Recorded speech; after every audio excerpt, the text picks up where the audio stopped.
Boa noite, gente. Vai chegando devagarzinho aí. Hoje a gente tem aí um bate-papo super legal com o nosso querido Tarcísio Mota. Ah, obrigada, Railane. Tá falando que eu tô linda. Obrigada, Railane. Hoje eu mantive o cabelo presinho porque a Tereza Cristina falou que tava bonito e eu gostei. Gostei do relogio. Olha, Tarcísio Mota já por aqui, chegando. Galera, só para avisar para vocês, a gente está ao vivo também no Facebook. Então, vai convidando a galera, vai chamando geral, porque esse papo aqui vai ser ótimo. Com o meu querido Tarcísio Mota, parceiraço nos debates da cidade, nos debates que são potências hoje no Rio de Janeiro. Tarcísio, já te convidei, é só você aceitar, olha ele. Tarcísio, Renata, tudo bem, querido? Tarcísio, tudo bem? a sua câmera um pouquinho mais para cima, para eu pegar. O problema é que o celular ficou. Ah, pronto, consegui. Aí. Resolvi. Não é que eu tive que conectar, que ele estava sem bateria, te corri o risco de cair a bateria no meio da live, não dava para acontecer isso. Aí tive que fazer uma engenhoca aqui para poder caber o carregador com os livros, para ele ficar na altura certa, agora deu certo. Arrasou, Tarcísio, muito bem. Querido, primeiro te agradecer por ter topado o nosso convite aí de participar da nossa live. A gente sabe que as agendas estão concorridas, né? Você não sai de live, estou te vendo aí direto, bombando nas lives. Então, você ter guardado aí um tempinho pra gente é maravilhoso. Obrigada mesmo. Não, que isso, ótimo estar aqui, poder bater papo com nossa pré-candidata, cara. Vamos falar agora da cidade do Rio de Janeiro. Você fica lá na LERJ, falando do Witzel, agora vai ter que falar do Crivella. Vamos trocar figurinha, né? Vamos trocar figurinha nessa história. E, claro, adorei o convite de poder estar aqui contigo, de poder estar conversando com a galera aqui hoje, pensando esses desafios que nós temos para a cidade do Rio de Janeiro em tempos de pandemia. E é isso, a agenda está corrida. Eu entrei correndo agora há pouco, eu fui lá levar pão, umas coisas para o meu pai que está sozinho, com todo cuidado, aí tem que entrar, se desinfectar todo, tal, correndo para chegar na live, mas deu tudo certo. Tamo aí, é isso. É isso, querido. Obrigada mesmo. Eu sei que você está disposto, inclusive, a trazer para a gente as atualizaçes sobre o Rio de Janeiro, sobre o que está na Câmara dos Vereadores, Tarcísio. Quanto escândalo que a gente vê. É que nem eu fico...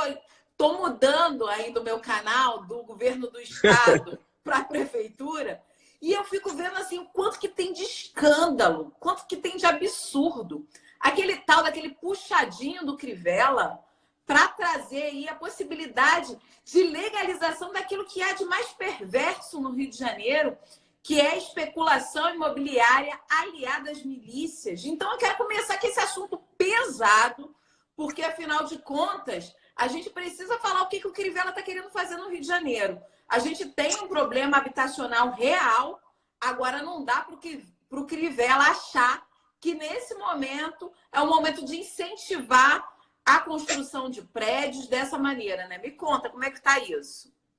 Então, essa questão do urbanismo é sempre um problema lá na Câmara de Vereadores, né? Porque os interesses do mercado imobiliário, ele pressiona, faz lobby sobre muitos vereadores e até sobre a Secretaria de Urbanismo. A Secretaria de Urbanismo, é bom que se diga, tem técnicos, servidores muito qualificados, que entendem muito do assunto. Mas há uma pressão política muito forte sobre essa questão do urbanismo. Ao longo dessa legislatura, nos últimos 4 anos, vários projetos foram encaminhados para a Câmara e todos com muitos problemas, né? Você teve uma situação de novo Código de Obras, aí teve uma tentativa de passar uma nova lei de uso e ocupação do solo, que é o conjunto de leis que, em tese, deve ajudar o plano diretor a ser aplicado. Nós, por outro lado, sempre brigamos muito para que você tivesse o projeto de lei que regula o estudo de impacto de vizinhança. Essa é uma lei importante, mas essa não interessa ao mercado imobiliário, né? Toda lei que interessa para... Né? O vereador Renato Cinco, grande vereador da nossa bancada, apresentou um projeto que obriga a prefeitura a fazer um plano municipal de habitação de interesse social, né? De habitação popular. Esse, por exemplo, a prefeitura nunca quis regulamentar. Nossa querida Marielle, né? Nossa querida Marielle, de quem você foi chefe de gabinete, eu fui companheiro, convivemos lá, apresentou aquele projeto de assistência técnica gratuita para habitação que é uma lei aprovada, sancionada pelo Crivella, que até hoje não foi regulamentada. E isso eles não querem, né? O que eles querem é aquilo que é encomendado pelo mercado imobiliário, pelas construtoras, e isso é muito grave, Renata. O que aconteceu foi que esse PLC 174, né? Quase que é 171, mas é 174, né? Ele era um pedacinho de várias outras leis que eles não conseguiram passar, eles juntaram num pacote e, na verdade, a imprensa apelidou corretamente que é um vale-tudo urbanístico. A situação é mais ou menos a seguinte: você construiu irregularmente, fora do gabarito, não deixando um determinado parâmetro que estava estabelecido para a área onde você construiu. Bom, para regularizar isso, você paga uma taxa, e se pagar à vista com 40% de desconto, e aí pronto, está resolvida a tua situação. Então você compra a irregularidade. Mas isso, vários municípios fazem esse tipo de lei como exceção. Em determinados momentos, para determinadas áreas, em determinadas situações, esse tipo de contrapartida para garantir, né, a regularização de uma determinada construção é positiva. Inclusive que o município pegue esse dinheiro da contrapartida e invista em infraestrutura urbana onde precisa, transporte, etc. Isso faz sentido. O problema é que, no caso da Prefeitura do Rio, essa lei, que eles chamam de mais-valia, atenção para a galera que é marxista, não é o nosso mais-valia lá do marxismo, não é? Eu acho estranho, né? Outra coisa, urbanístico, tive que aprender muito.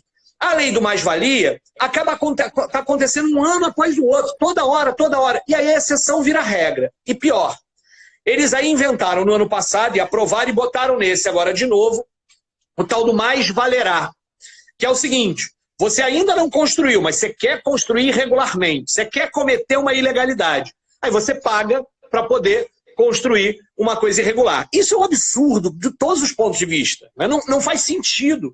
Você estabelece uma regra e a regra tem que ser boa para todo mundo, para a cidade, para a economia e tal. E aí a regra tem que valer. Você não pode pagar para poder fazer o que está irregular. Isso não faz sentido. E aí, de novo, eles disseram, não, ano passado, quando aprovaram isso, é uma exceção, só uma exceção. Mas agora eles querem aprovar, de novo, dizendo que é temporário, uma exceção, e pior, para a cidade toda. Não é uma situação pontual para resolver uma coisa pontual. Não, é para a cidade toda. Isso só interessa ao mercado imobiliário e à milícia. E aqui tem o pulo do gato. Porque, na verdade, a gente defende regularização fundiária, fiscalização, política de moradia. São elementos importantes para combater a milícia. A milícia, a gente sabe, desde a época da CPI das milícias, você conhece tão bem quanto eu, e na Alerj esse debate para vocês é importante, né? A milícia não se resolve só prendendo o miliciano, isso não vai resolver. Você tem que tirar o braço econômico e o braço político da milícia. E para tirar o braço econômico hoje, você tem que mexer na questão da regularização fundiária. Tem que ter política de moradia, política de regularização. E aí eles dizem, olha, mas a gente está ajudando a regularizar. Milícia não vira... Quem disse que agora, diante dessa vale tudo, a milícia não vai aproveitar, usando laranja, para regularizar as suas construções e ganhar ainda mais poder econômico? Por isso, esse projeto não pode passar. A gente fez de tudo. Deixa eu te contar só isso rapidinho, que eu sei que já está grande, mas rapidinho. A gente passou um mês infernizando a base do governo na Câmara, porque a gente pegou cada detalhe do regimento que eles não cumpriram e conseguiu atrasar o projeto. Aí foi a bancada do PSOL, a bancada do PT, a Rosa Fernandes, né, que está no PSC, mas tem a oposição ao governo Crivella, o Paulo Messina, que agora é pré-candidato a prefeito, né, então tem alguns que é por oportunismo, mas a gente era por princípio. A gente aproveitou de todos os jeitos, conseguiu segurar esse projeto por mais de um mês. Chegou a entrar na justiça, o juiz não deu o nosso mandado de segurança. O mesmo juiz agora deu para o Ministério Público. Porque aí o Ministério Público, o GAEMA, o grande GAEMA, né, que importante instrumento, entendeu, né? E eu acho que isso é importante. E aí a lei, por enquanto, está suspensa, mas a gente segue vigilante e mobilizado. Para você ter uma ideia, o CAL, o IAB, o IBDU, todos os instrumentos, os movimentos, as organizações urbanísticas sérias são contra o projeto. Quem é a favor? As associações do mercado imobiliário. Óbvio. Só por quem apoia e quem discorda, você já vê qual é a lógica desse projeto. Está na hora de discutir o plano diretor, não fazer essa lei do Vale Tudo.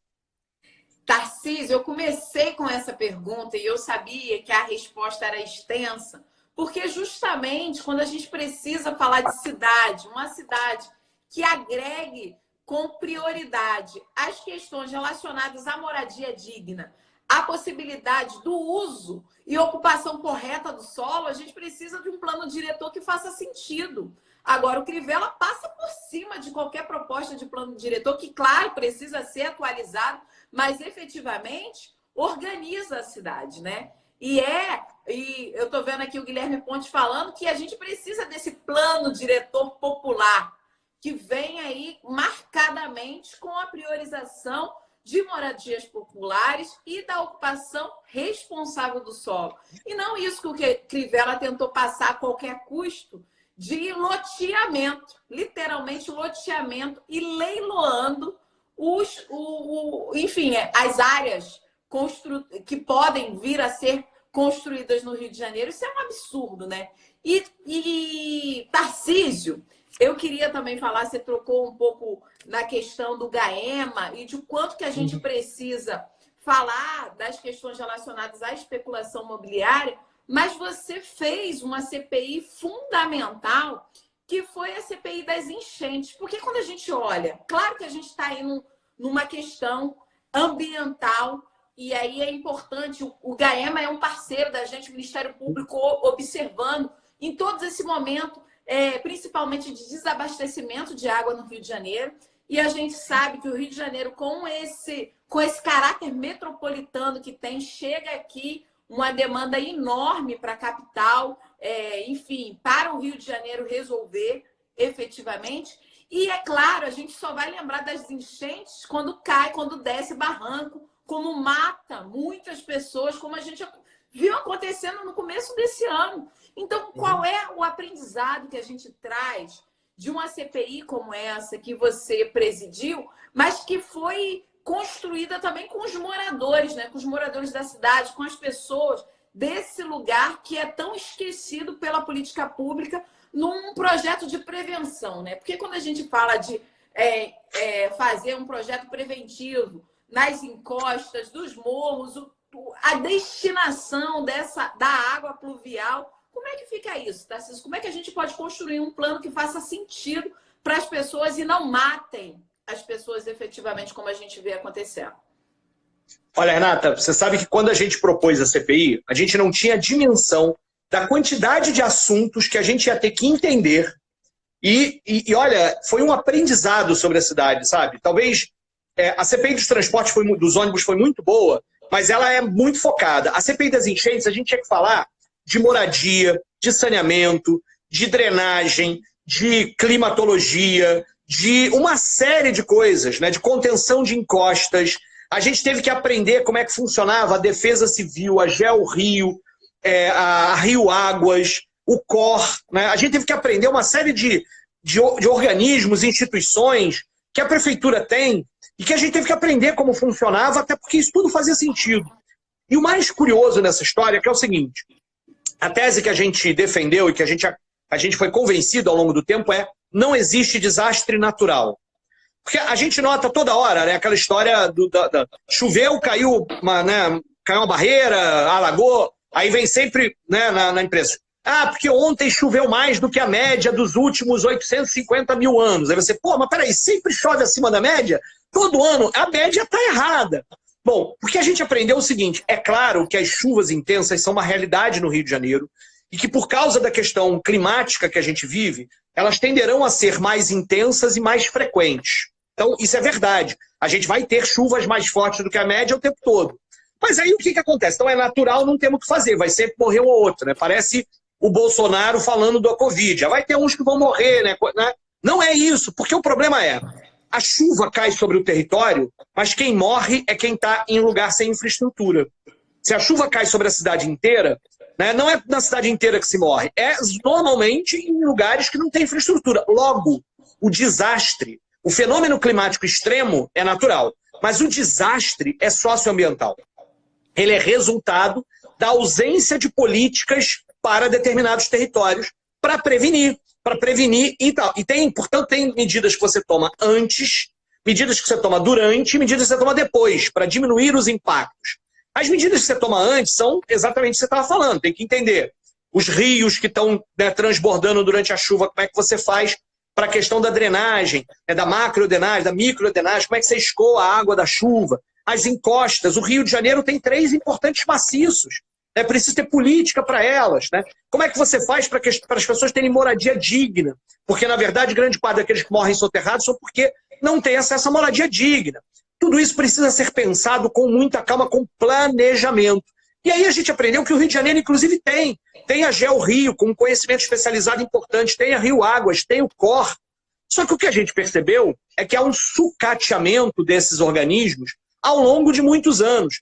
E aí, se a gente começou a CPI achando que a gente ia só discutir que o Crivella estava colocando menos dinheiro na prevenção do que devia, e a gente chegou a essa conclusão, literalmente, a gente percebeu que o sucateamento vem de antes, né? Vem de antes, de outros governos, né? Que muitas vezes não fizeram concurso público quando podia, não deram estrutura para a defesa civil, não deram... É verdade, a cada grande chuva no Rio de Janeiro, você tem uma nova organização, uma nova estrutura que é criada. O Crivella não criou nenhuma, na verdade desestruturou tudo.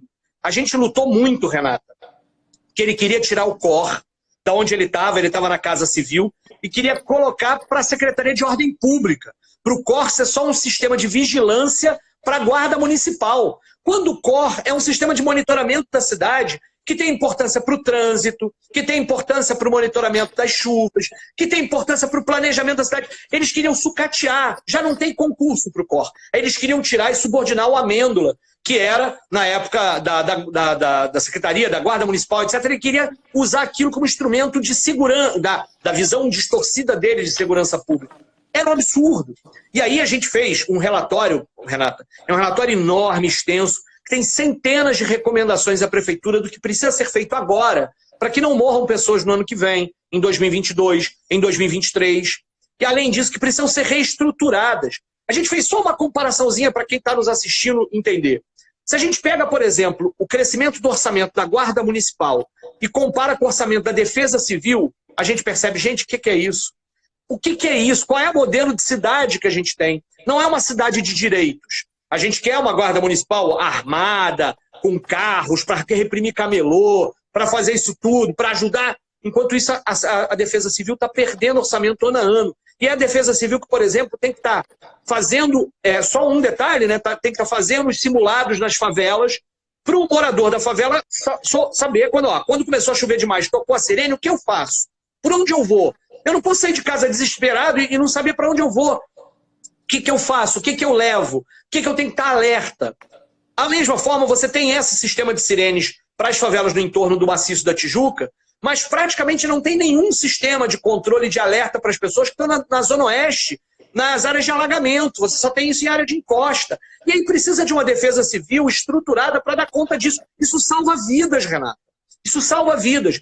Então, desde as obras de drenagem, cujo dinheiro fica preso pelo governo federal, isso é bom que se diga, desde o governo Dilma, mas principalmente do governo Temer e do governo Bolsonaro, não libera um centavo para as obras de drenagem de encosta que precisa, até a perspectiva da prefeitura destinar o recurso para o Crivella, desculpa, tudo é crise. Por que você não estruturou a defesa civil? A crise não deixou. Aí a gente mostrou, mas o que vocês fizeram com a Guarda Municipal? Olha aqui, e não é um negócio de pouquinho a mais, não. É 20 vezes mais o que se deu a mais para a Guarda Municipal do que se deu para a Defesa Civil. Nesse ponto de vista, expressa o modelo de cidade. A gente aprendeu muito sobre a cidade, inclusive ouvindo os moradores. Eu visitei dezenas de lugares atingidos pelas enchentes, para poder olhar lá, ver e ouvir dos moradores, o desespero dos moradores. Porque, por exemplo, se deixar, eu falo disso o dia inteiro, mas vou dar mais um exemplo. O tal do auxílio habitacional temporário da prefeitura é de R$400. Não é reajustado, acho que desde 2010, há 10 anos, que não é reajustado. R$400. E o pior, se a pessoa recebe Bolsa Família, Renata, ela não pode pedir o auxílio habitacional temporário. Você imagina isso? Se ela recebe qualquer outro benefício, ela não pode receber. Aí você imagina, a pessoa mora num lugar, recebe auxílios porque precisa, porque tem direito, aí sua casa cai, aí porque você tem aqueles outros auxílios, você não pode receber o auxílio, que é só um pouquinho possível para ajudar você a ficar naquele momento. São absurdos. Aí a gente propôs à prefeitura, coisa simples, Renata, de que toda vez que reajustasse o IPTU de quem está nos assistindo aqui, reajustasse também o auxílio habitacional temporário. Me parece óbvio, né? Você está aumentando o imposto, aumenta aquilo que você está ajudando só na hora da emergência. Prefeitura até agora nada. A gente tentou fazer um projeto de lei por isso, mas é inconstitucional. Aí a gente fica amarrado. mas a gente não cansa da luta, a gente luta o tempo inteiro para isso. Não existe desastre natural. Exatamente. Eu acho que eu pedi para você falar da CPI das enchentes, porque exatamente a gente só vai discutir enchentes quando já desabou tudo, quando já matou gente, e não se discute qual é a prevenção real que a gente pode fazer. Então, eu acho que a gente não tem, no governo Crivella, nenhuma política preventiva. Pelo contrário, deixa o desastre acontecer justamente para que ele possa colocar qualquer tipo de remendo, digamos assim. Vamos remendar aquilo dali para passar direto. E aí o André Mantelli fez uma pergunta aqui que eu achei interessante. Vocês não acham que a SEDAI cobra preço abusivo pelo serviço que não entregam? E outra, em junho, minha mãe, que mora na Zona Oeste, recebeu a cobrança antecipada de julho e agosto. Importante a gente falar para o Mantelli, o Tarcísio, que a gente tem aí todo um elemento fundamental de precarização da SEDAI, de sucateamento de serviço da SEDAI. Inclusive, Mantelli, tem que ver em que área que a sua mãe mora ali na Zona Oeste, porque a gente já teve ali a privatização de certo espaço do saneamento básico, né, Tarcísio? Tem que ver qual é a área que ela mora, porque já está privatizado o saneamento básico em determinada área da Zona Oeste, e por isso depois é importante você colocar, porque é o seguinte, o que fizeram? Essa parte do saneamento básico que foi privatizada no Rio de Janeiro, disseram, inclusive, que não prestariam serviço nas áreas de risco. Ou seja, você privatiza, torna o serviço muito mais caro e você fala o seguinte, eu não vou fazer saneamento básico na favela, não vou fazer a entrega regular de água potável, porque aquilo ali é um espaço de risco, então eu não vou me preocupar com isso e as empresas acabam mandando. É claro que a SEDAI passou por todo um processo, e a gente precisa reconhecer aqui, de sucateamento, de uma tentativa de deslegitimação justamente para justificar a privatização. Então, a gente fez uma campanha, Tarcísio, o pessoal está até colocando aqui, o Rio não se vende, justamente para trazer para a pauta do dia toda a questão relacionada ao saneamento básico e a distribuição de água no nosso estado, em especial no nosso município, que é que precisa essencialmente de uma SEDAI forte, de uma SEDAI que possa aí trazer todo um debate, inclusive, de possibilidade real das pessoas receberem um serviço adequado de saneamento básico, porque a gente sabe que é prevenção de saúde pública. E nesse sentido, Tarcísio, muito importante a gente dizer também o quanto que é fundamental nesse momento de pandemia, que a gente tem as pessoas morrendo efetivamente. A Zona Oeste é um polo importante aí, Realengo, Campo Grande, com um foco tremendo de um número de contágio muito alto e de pessoas mortas muito alto também. Então, a gente precisa falar do que foi a política preventiva, qual é o papel hoje da privatização dos serviços essenciais e públicos, que daria uma soberania e garantia de uma igualdade social maior, mas o que se aposta é na desigualdade social como política da prefeitura, política do Estado e política do governo federal. Pois é, Renato, olha, tem muita coisa para a gente falar sobre essa história do saneamento e é sempre um assunto que muitas vezes fica, né, esquecido até que apareçam coisas como essa, né?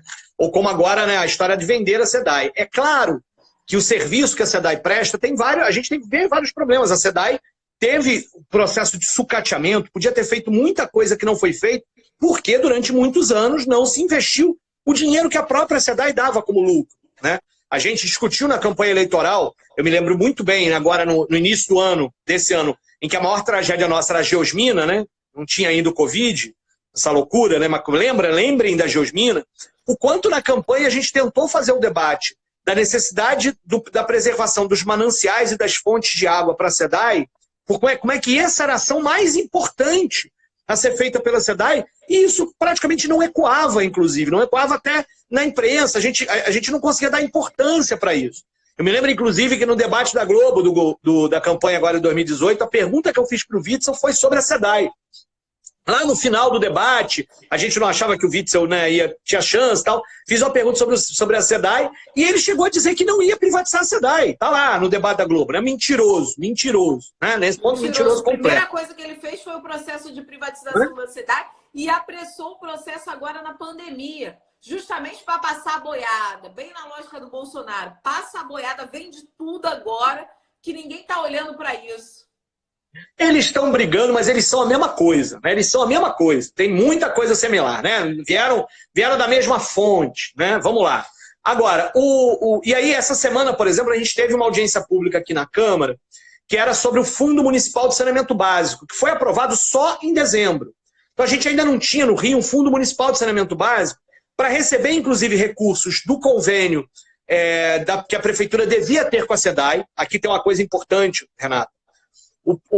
Todos os municípios precisam ter um convênio com metas, com tudo definido claramente sobre quanto deve ser o investimento no fornecimento de água e de fornecimento de esgoto. O Rio de Janeiro não tem convênio com a SEDAI. Ele tem lá a concessão na AP5, que não é com a SEDAI, mas com a SEDAI ele não tem. Ele tem um termo, um negócio muito frágil, e isso é um absurdo. A gente passou os 4 anos cobrando que isso precisava ser regularizado. Agora, é verdade que o governo Crivella, me parece, foi o único que votou contra o modelo de concessão que foi votado na Câmara Metropolitana. Mas não porque o Crivella seja contra a privatização, porque ele quer privatizar do jeito dele. Ele quer privatizar do jeito dele. E a gente viu isso agora na audiência pública do Fundo de Saneamento Básico. Porque a apresentação do fundo foi o tempo inteiro assim. Não, porque quando quando privatizar a SEDAI, o dinheiro disso vai vir para o fundo, esse dinheiro vai ser bom, esse dinheiro vai entrar para o fundo. Então, a gente vai votar favorável à criação do Fundo Municipal de Saneamento Básico. Parte do dinheiro dele é parte do dinheiro das concessões, mas sejam elas com empresas privadas ou públicas. Tem que haver um convênio da Prefeitura do Rio com a SEDAI e parte do dinheiro desse convênio vai para o fundo que deve ser investido em saneamento básico. É importante que se diga disso, deve ser investido em saneamento básico, não pode ser investido em outras coisas. Mas é isso, o Rio de Janeiro tem pouquíssima, quase nenhuma política real de saneamento. E pior, é mais uma vez aquela história, né? Seja na questão da drenagem, seja nas encostas, fica dependendo dos repasses federais, e quando os repasses federais não vêm, a prefeitura fica sem política. Isso não pode acontecer. A gente tem uma situação muito, muito importante que a prefeitura, e às vezes não faz o que deve, porque às vezes tem convênios firmados com a Caixa Econômica, com o governo federal, dinheiro está liberado e a prefeitura não consegue ter o mínimo de autonomia para isso, né? Eu tenho usado a brincadeira ultimamente dizendo, pô, seria tão bom se a gente tivesse algum vereador próximo ao presidente da República, né, que pudesse olhar pelos interesses do Rio para liberar os recursos, né, de drenagem, de contenção de encosta, de saneamento. Mas é uma pena que os vereadores aqui, ninguém conhece o Jair Bolsonaro, né? Nenhum vereador. Né? Seria tão bom se a gente tivesse um prefeito. O prefeito gosta de dançar com o Bolsonaro no palco em show gospel. Mas na hora de cobrar lá o dinheiro da drenagem, dinheiro das encostas, dinheiro do saneamento, que tá disponível, convênio assinado, que tinha que estar sendo cumprido, isso não faz. Isso não faz. Continua, só quer saber de aproveitar o possível benefício eleitoreiro nas eleições desse ano. Tem muita coisa para a gente conversar sobre isso. E o André Mantelli depois pode mandar para a gente a localização, que a gente dá uma olhada, tenta ver como é que ajuda aí, se tem alguma coisa abusiva, que a gente possa ver. Né? Na SEDAI ou aqui a gente tenta ver como é que faz essa história aí toda. Mas é isso, né? Quando a gente fala, existe uma rusga entre o Bolsonaro e o Witzel, que é ególatra, afinal de contas, o Witzel falou que queria ser presidente da República, Bolsonaro não gostou, aí começa aquela briga. A base bolsonarista que estava com o Witzel, que tinha cargo no governo do Witzel, começa a ficar na dúvida com quem eu vou, se eu fico com o meu cargo, se eu fico com o Bolsonaro, se eu fico com o Bolsonaro e com o cargo. Então virou uma bagunça o governo Witzel, né? O Freixo tem dito, e essa privatização da SEDAI vai nesse caminho de uma repactuação com o Bolsonaro. O Freixo diz, e eu achei muito interessante ontem na live dele com o Boulos, que o Witzel é um ex-governador em exercício. Eu falei, perfeito essa definição, não é mesmo? É exatamente isso. Na minha opinião, é um ex-governador em exercício, né? Agora, inclusive, ao ser perguntado sobre o fechamento do hospital de campanha, mandou perguntar ao secretário de saúde, né? Ou seja, né? Cara, e não era muito difícil imaginar que ia dar nisso, né, cara? Você olhava nos debates, nos posicionamentos do então candidato Witzel, de que as coisas eram fora da realidade, meio desconexas, se aproveitava surfando numa onda ultraconservadora, de extrema-direita, de criminalização da pobreza, mas sem conteúdo, né? E aí, cara, a corrupção... É isso, né? Ele tinha o discurso da anticorrupção. Mas quando você tem uma pessoa aqui... Quais eram os contatos? Contatos tinham a ver com velha política lá da Baixada, Nelson Burnier para lá, não sei quem para cá, etc e tal. E isso acaba, né? Ele acaba apelando, e aí, né? É isso. Se você não mudar, a corrupção não é um problema apenas moral ou individual. Ela é um problema sistêmico. Você tem que mudar o sistema que corrompe. E o sistema que corrompe parte. Loteamento de cargos, loteamento de cargos em troca de apoio político, toma lá da cá, uma série de coisas sobre essas. Se você não romper o sistema, esse sistema, você vai continuar lidando com isso. E aí, eu acho que o Witzel... Agora, Renata, eu queria um tempinho. Tem uma pessoa aqui, Rubinato, eu não sei qual é o nome, que fez uma pergunta que eu queria poder aproveitar a live até para esclarecer, porque é uma pergunta absolutamente legítima. Ela está me perguntando a respeito de um posicionamento que saiu meu num jornal de bairro, lá no Recreio dos Bandeirantes, a respeito de uma construção de um Minha Casa Minha Vida. O que acontece? E a pergunta dela é o que muita gente tem me dito. Tarcísio, por que você está apoiando a elite do Recreio contra a construção do Minha Casa Minha Vida? Eu quero esclarecer. A entrevista que foi feita comigo pela jornalista tinha a ver com aquele debate, não sei se você estava aqui no início, sobre o projeto 174, que é o Vale Tudo eleitoral, o Vale Tudo urbanístico. E aí ela me pergunta sobre essa questão da construção lá no Recreio. E é importante que quem está pensando em comprar um apartamento lá naquele projeto saiba. Aquele projeto está baseado em exceção da exceção da exceção para que permita aquela construção.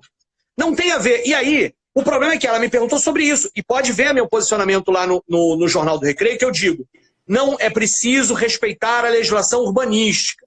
Se é uma área de especial interesse ambiental que não pode construir, e ela está construída por conta de uma exceção de uma lei que já não está mais valendo, preciso olhar isso. A gente devia estar discutindo isso no plano diretor. Não tem nada, na verdade, ao contrário, a gente defende, inclusive, a política de moradia séria, intensa, o tempo todo. Ali, me parece que há dois interesses sobre os quais a gente precisa estar muito atento. De um lado, tem interesse, sim, da construtora, que está tentando vender os apartamentos ali, e deu o nome de Minha Casa Minha Vida, mas não é de classe média, né? Essa construtora está interessada e por isso ela passou por cima de legislação urbanística e o interesse, sim, de uma parte da elite ali do Recreio que não quer o condomínio de classe média lá. E a elite está usando a discussão urbanística como desculpa. Qual é a nossa questão? Nós queremos, e é isso que eu falei com a jornalista, e é isso que acabou saindo, que a gente quer informação. Porque até onde a gente sabe, de fato, a legislação ali não permitiria a construção, porque é a área de especial interesse ambiental. Mas a gente não está, obviamente, do lado da elite, não temos qualquer relação disso. E a gente vai fazer um posicionamento nas nossas redes, assim que voltar as respostas das perguntas que a gente fez. A gente vai esclarecer as pessoas. Se eu não tivesse em tempo de Covid, eu estaria indo lá, inclusive, para conversar com as pessoas, né, da região, para poder, inclusive, ir até recebendo, né, pessoas que querem comprar aquele condomínio, mas só para a gente entender que os posicionamentos políticos, a gente também não vai ser favorável a uma construção irregular, né, se ela tiver de fato irregular. E a gente precisa de informação, e até aqui a informação que a gente tem muito problema ali naquela construção. A gente não é contra a presença de classe média no Recreio, ou mesmo de habitação popular, por favor, tá? Só para esclarecer um pouco esse elemento. Muito bom, Tarcísio. Super importante você esclarecer. Eu acho que esse é a nossa função também. Essa é a nossa função, fazendo aqui os nossos debates com os nossos ao vivos. Eu acho que isso é fundamental. E outra coisa, Tarcísio, que você comentou dessa relação, né, que o prefeito não usa a relação que tem com o governo federal, por exemplo, para ter pedido e obrigado o Bolsonaro a liberar os leitos dos hospitais federais aqui no Rio de Janeiro, né? Então, que relação é essa? Que tipo de benefício, na verdade, existe quando um prefeito é super ligado com o presidente da República, no caso Jair Bolsonaro, enfim, o partido do prefeito hoje está agregando toda a família Bolsonaro, inclusive para vir aí na reeleição do Carluxo, aquilo tudo que a gente está vendo. Agora, efetivamente, essa aliança para benefício próprio, porque um benefício fundamental era ter obrigado o Bolsonaro a liberar e a reabrir os leitos que foram fechados durante na pandemia. Olha que loucura, Tarcísio. A gente está falando de 800 leitos nos hospitais federais que ficaram inutilizados. Hospitais federais no município do Rio de Janeiro, com esse prefeito que é assim com o Bolsonaro. Como é que é isso? Pois é, Renato, olha, essa é uma questão que eu fico às vezes pensando como é que os livros de história no futuro vão tratar esse governo negacionista, esse absurdo, esse escândalo que a gente tem, um dia após o outro, de um governo que não soube ser minimamente estadista, mas mínimo, né, diante de um dilema, de um desafio como esse, né? E aí, essa questão dos hospitais federais aqui é, para mim, um dos primeiros absurdos que permaneceu o tempo todo. Ou seja, o Rio de Janeiro tem a sorte de ter uma rede de hospitais federais, com a possibilidade de prepará-los e destinar leitos para o atendimento da Covid. E, na verdade, não fez. Né? Ou seja, o que aconteceu foi que os leitos permaneceram fechados, não atendendo a população. Por um lado, isso também interessava, e aqui a gente vai precisar esmiuçar isso o tempo todo, aos governos municipal e estadual que estavam querendo construir os hospitais de campanha. E, com isso, virarem hospitais de campanha eleitoral.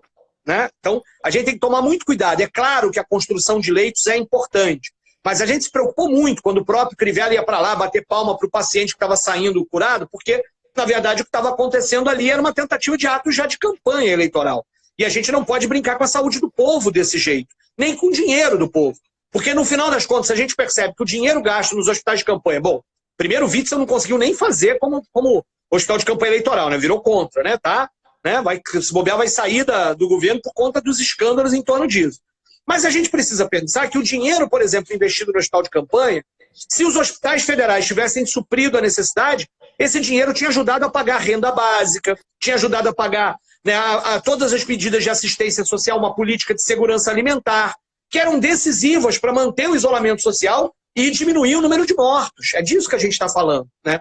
Claro. E aí você tem toda a razão. A relação da prefeitura com a presidência da República é uma relação utilitarista e não uma relação republicana. E isso é muito grave. Porque, por exemplo, o convênio da Polícia Rodoviária Federal para dar armas de fogo para a Guarda Municipal, aí funcionou que eles são amiguinhos. Aí veio lá o senador Flávio Bolsonaro entregar as armas. Todo mundo posou.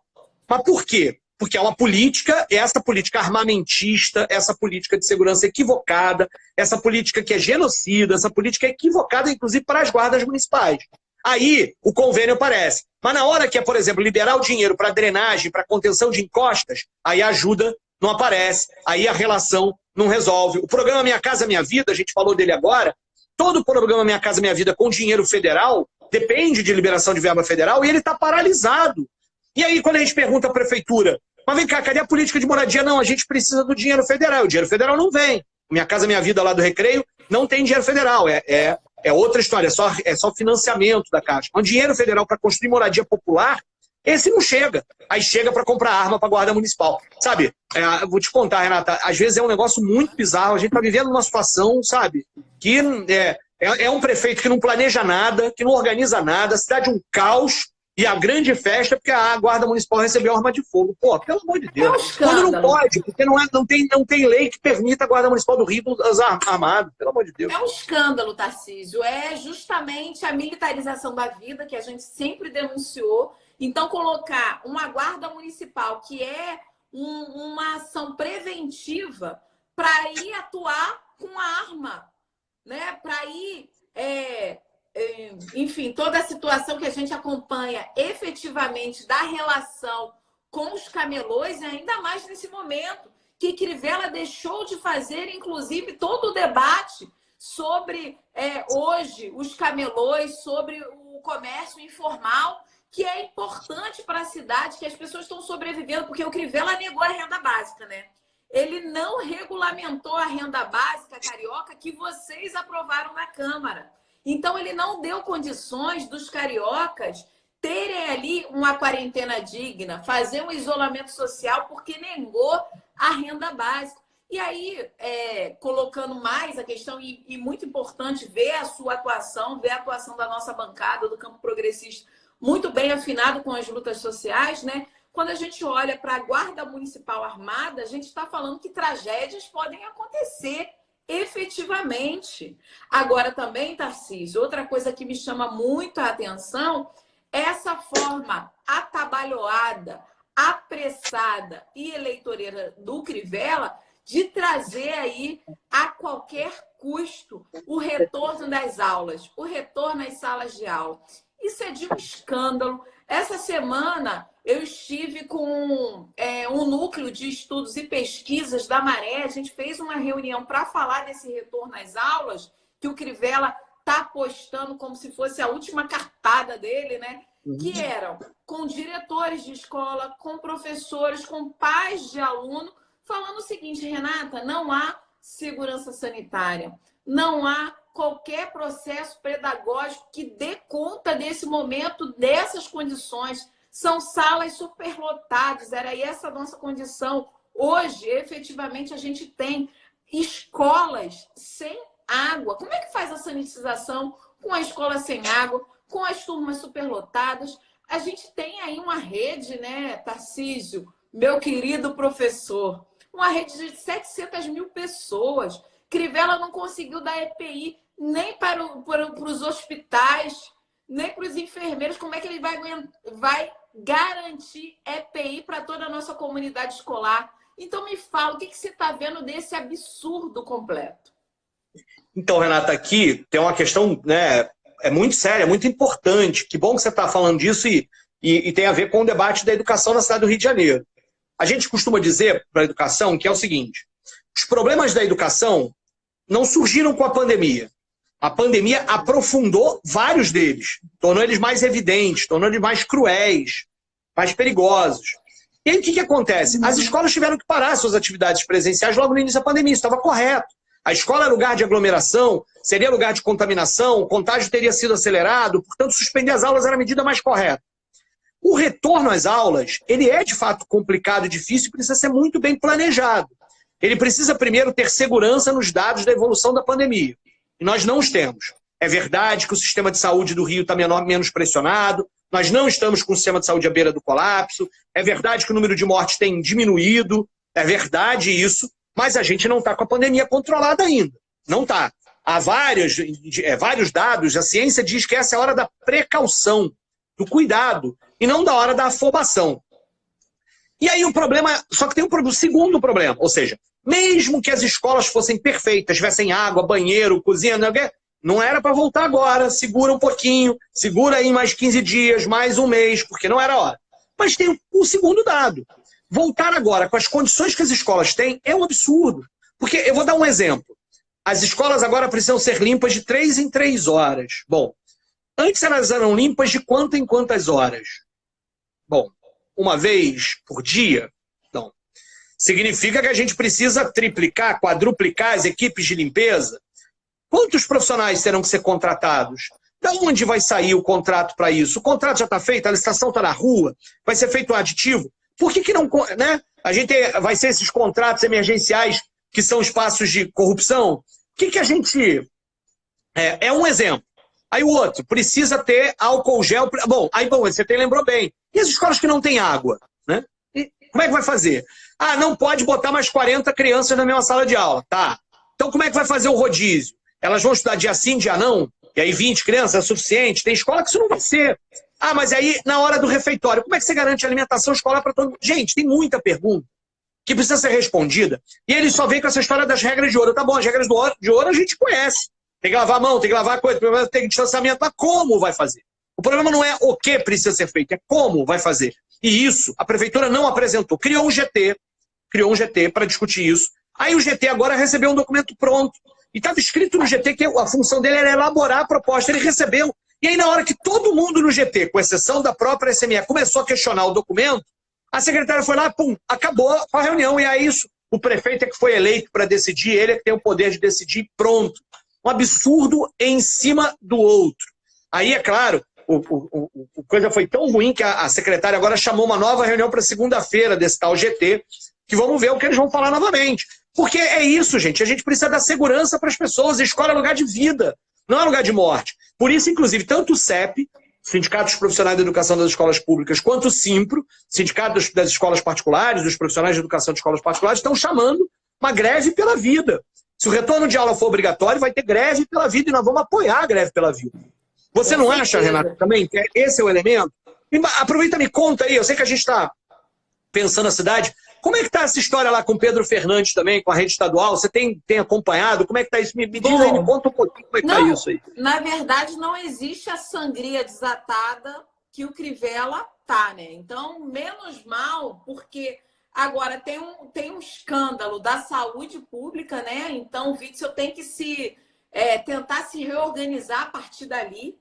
Então, efetivamente, a gente tem a saúde pública, um caos no governo do Estado, com todas as denúncias de fraudes, as denúncias de superfaturamento, corrupção, envolvendo aí o ex-secretário foi preso, o ex-secretário já se comprometeu numa delação premiada. Então, enfim, eu acho que eles estão segurando a onda na questão da educação para não vir todos os escândalos tudo de uma vez. Afinal de contas, teve o escândalo da merenda também nas escolas municipais ou nas estaduais agora nesse momento.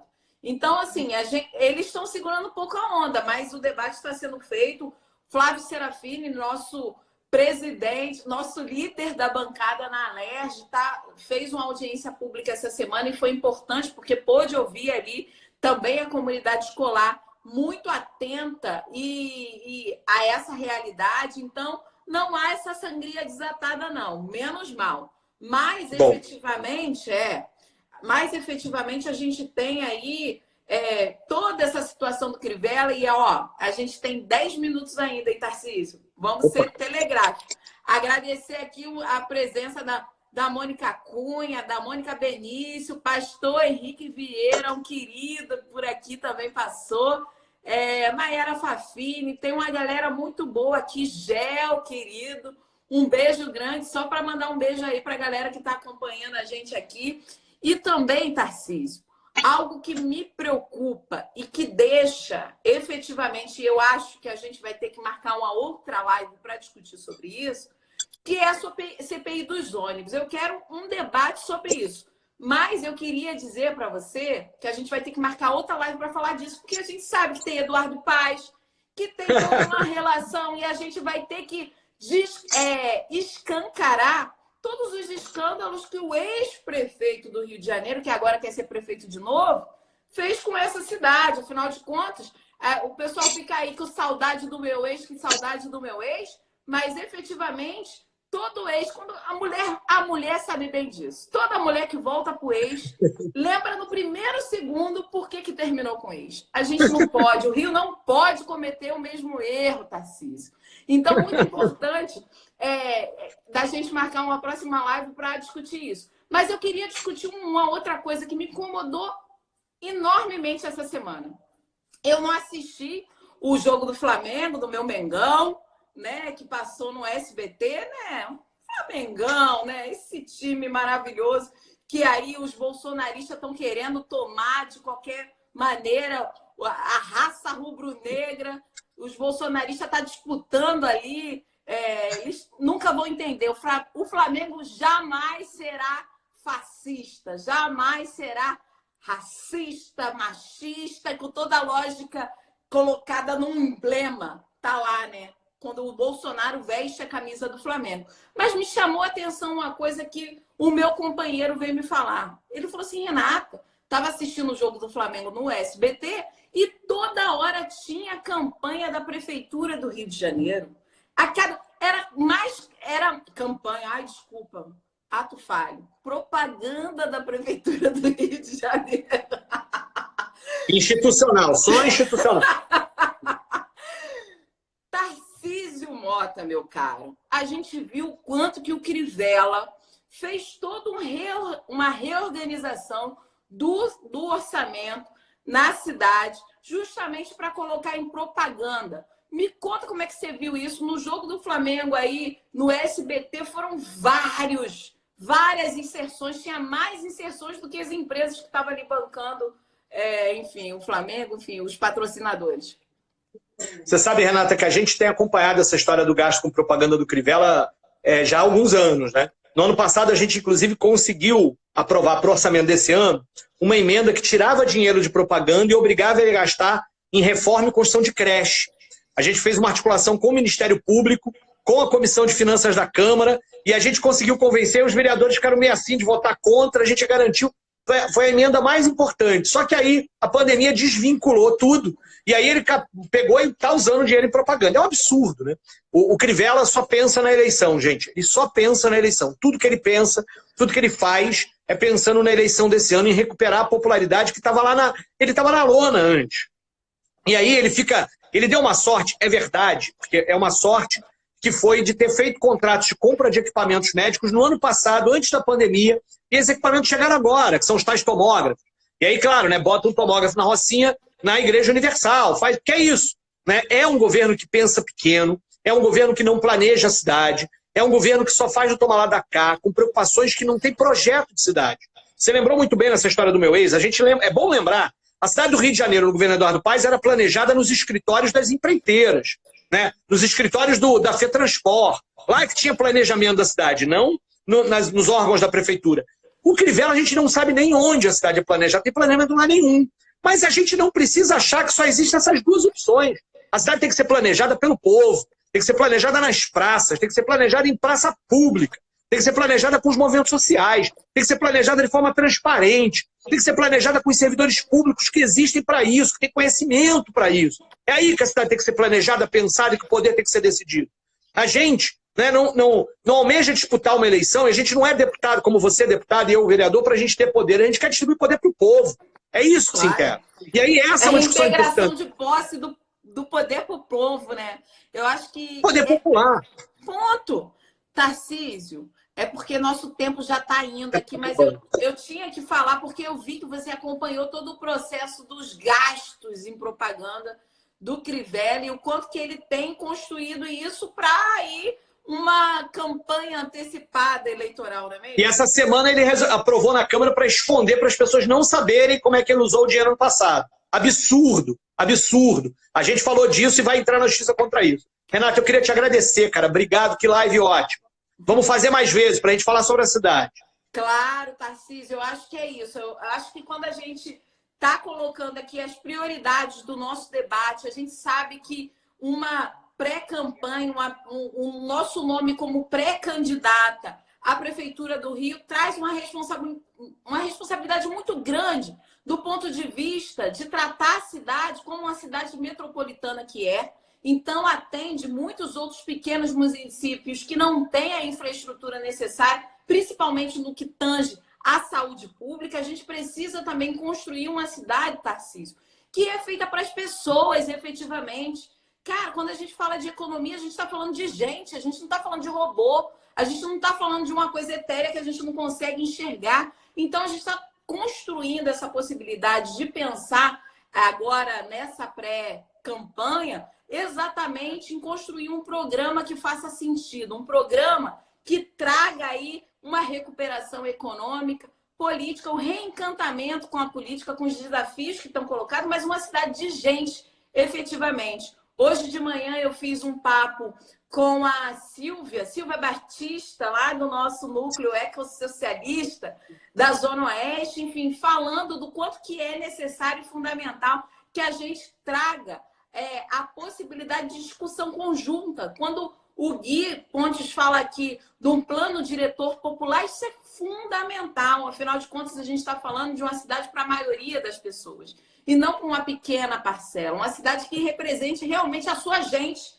com toda a diversidade que a gente tem, com toda a construção que a gente tem, porque a gente precisa das pessoas reais, né, Tarcísio? A pessoa que pega um ônibus lotado, caro, numa péssima condição, a mulher lá que marca no Sisreg, Tarcísio, o seu exame daqui a 6 meses, daqui a 1 ano, daqui a 4 anos, quer que leve o seu companheiro também para ter o atendimento na saúde pública. A gente precisa falar sobre isso, das pessoas reais. Então, eu vou querer muito você aqui numa próxima, porque esse negócio da CPI dos ônibus, a gente tem que... Vamos falar de ônibus, vamos falar de saúde, vamos falar de tudo. E, ó, eu lembrei que eu ia falar antes, olha a camisa que eu tô, ó. Nada deve parecer impossível de mudar. Botei essa para lembrar de onde a gente vem, de onde a gente vem. Como nada deve parecer impossível de mudar.